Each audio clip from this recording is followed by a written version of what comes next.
po ang mahinong collateral lang ang subject, lote or property na nasa.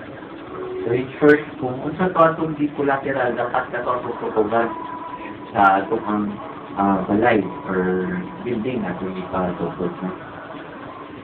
Okay, for developers account, tanang si breakdown, no?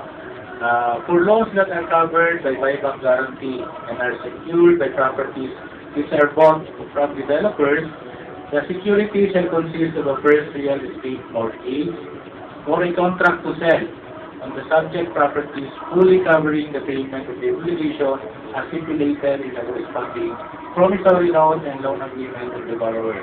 So, para ni sa katong mga accounts na kasagaran pinagil to developers. No?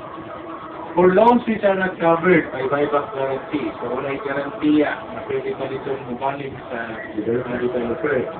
Kanang pag-buyback ng mga break sa warranty. No? Ang autobag na o ang garantiya na isang developer. Kung dili mabayaran, kung mag-ipon, kung pabayaran o balik o ibaligya o balik sa developer. So, for loans which are not covered by buyback guarantee and are secured by properties which are bought from developers, the security shall consist of a contract to sell on the aforesaid properties, fully covering the payment of the obligation, which shall likewise be stipulated in the promissory note and deed of assignment. Instead of a CTS or a contract to sell, the loan may be secured by a first grant and exempted from the buyback provision, provided any of the following conditions are complied with. So, dapat nangagin din siya, no?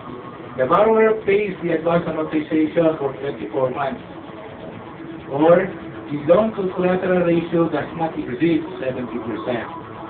Kato siya ang duha ka condition. Para pwede magamit ang first grant instead of the CPS or contract to sell. Okay. For developer accounts, the property is subject